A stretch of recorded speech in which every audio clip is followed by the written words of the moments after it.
So we've seen the basics at this stage when it comes to symbolic logic. We've introduced the connectives that we're going to be using for a bit. We've talked about simple statements, and we wrapped up with a few examples of seeing those guys in action.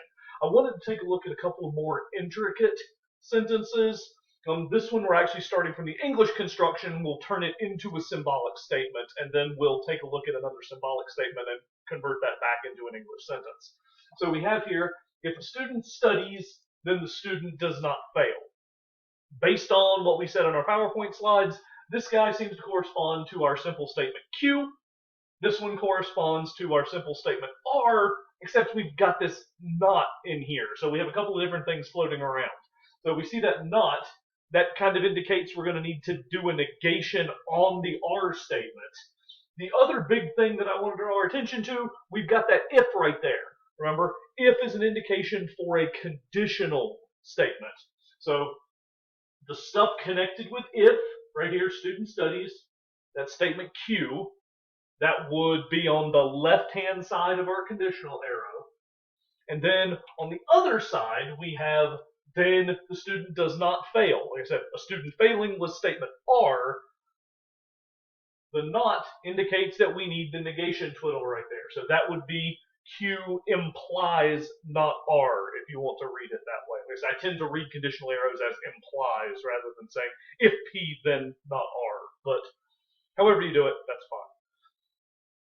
So there's an example where we went from a sentence into symbols. So let's take a trickier symbolic guy and then turn it back into a sentence. So I guess let me label that guy like, they're separate examples. So we have here, not R again, that implies on this side that.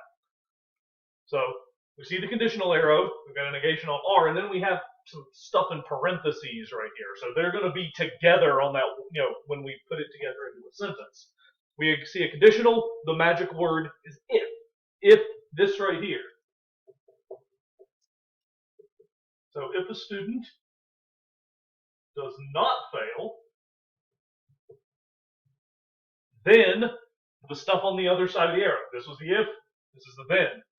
Q, that's a conjunction, so Q and not P. So we're going to need to negate our P statement, which was a student misses class, and we're going to leave Q alone. We hook them up with and.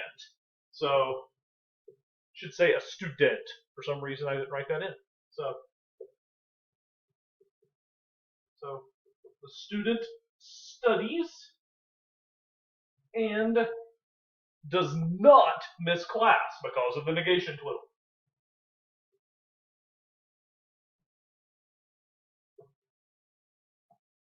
That's what we would need. So hopefully, at this point, between what we talked about before with the baseline stuff for the connectives and then seeing a couple of these examples in action, you'll feel comfortable with trying to manipulate these guys around yourself. So, I wanted to take a look at a couple more things before we draw the curtain on this section. So, if you notice in the slides, I have a particular list of, I think I called them Yogi-isms, maybe Berra-isms, I can't remember. So, Yogi Berra was a baseball player. Hopefully that's not brand new to all of you, but whatever. So, he died in 2015, if I remember right. There was a slide with a couple of pictures of him that I just deleted to make sure that there weren't any, copyright issues where they were posted. So, Yogi was known for saying weird things sometimes. So, referring to the outfield at Yankee Stadium, he once described it by saying, "It gets late early out there." There was some, meaning in that, but it ends up sounding really strange. Or one of my personal favorites is sitting at the end of that list I gave you. When you come to a fork in the road, take it. Thanks, Yogi. It was also sort of amusing because if memory serves, he said that Mickey Mantle was a really great switch hitter because he was born amphibious. It's actually hard to tell what Yogi really did say and what sports writers just attributed to him because it sounded Yogi-ish. But Anyway, there was one particular statement of his that I wanted to take a look at. So he played for the New York Yankees, so big, bustling city that never sleeps and whatnot. And he described a restaurant as follows.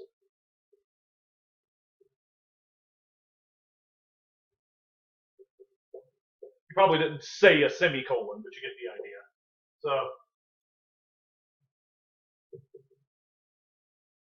So nobody goes there anymore. It's too crowded. Again, kind of classic Yogi. So looking at this, we can actually kind of take this sentence and translate it into a conditional. So if a place is too crowded,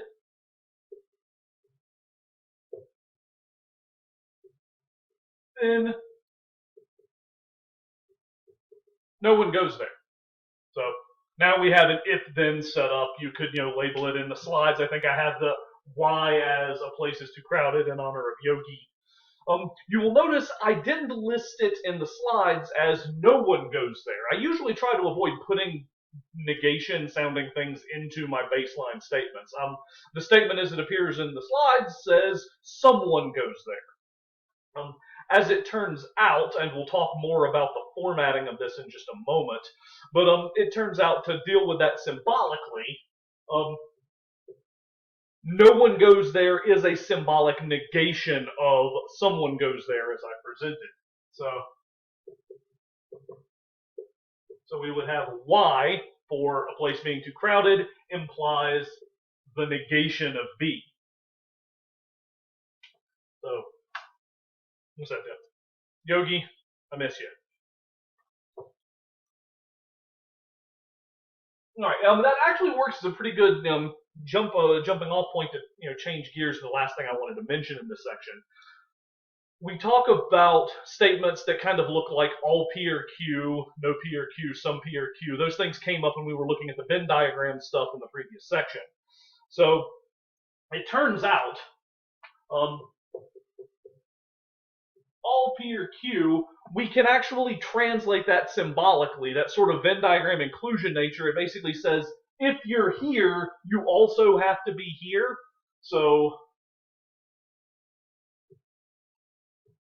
that really is a conditional. If you're in group P, you have to be in group Q. So P implies Q. So it ends up working out the same way. By that same token, no P or Q, that's saying that if you're here, you absolutely cannot be in set Q. So we can translate that as a conditional with a negation tossed in. So P implies not Q, or again, P implies the negation of Q. If P, then not Q. I think I'm out of ways I can permute that. So let me stop and try to do something else before it comes up.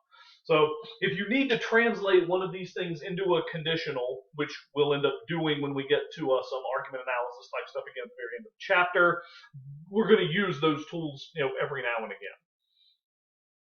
All right? Last thing I want to talk about is playing around with sort of logical negations of these particular statements. So if we needed to negate a statement along the lines of all P or Q, or if we needed to negate a no P or Q, or a some P or Q, how would we go about doing that? So I need a little space. If I'd had some forethought, I'd have put that further down. So as it turns out, if you want a negation of all P or Q, so if you're thinking about this as a logical opposite, in order, as you say, if you were trying to prove this was wrong, you really only need to find a single P that isn't in here. So you need at least one P that's not Q. So the negation would be some P, and again, some means one or more. Some P are not Q. If you wanted, and that technically goes in the other direction. If somebody presented you with a sentence that said that some P are not Q and you wanted a negation, you just funnel back into all P or Q, because the only way this is not true is if absolutely every P falls into group Q. So, I don't need the colons here. So along the same lines, if we're saying that absolutely no P are in group Q, to prove that wrong, how many do we need? We need one. We could have more, but all we need is one. So the negation would be some P or Q. So I guess I should have periods there, because those are all technically sentences, right? So you could use this. So if it came across, you needed to form a negation of, no students work hard. Well, I know that's obviously false, but if you wanted a logical negation of that thing, it would be some students work hard. If you were trying to form a negation of, all freshmen are student athletes. Again, obviously they're not, but some freshmen are not student athletes. That's the kind of format. And again, it would go back in the other direction if I gave you one of these guys and said I need a negation, follow the arrows back to the corresponding all/no, depending on the situation. So that's what I wanted to talk about insofar as the building blocks of symbolic logic. We haven't really addressed much yet, though, about truth and falsehood. That's what we're going to get into in the next section, where we start having to really dig in and figure out under what circumstances a compound statement is true or false. So I think that brings us to a pause for this week. So good luck with the homework. Don't hesitate to reach out to me if you've got questions, and I will talk to you next time.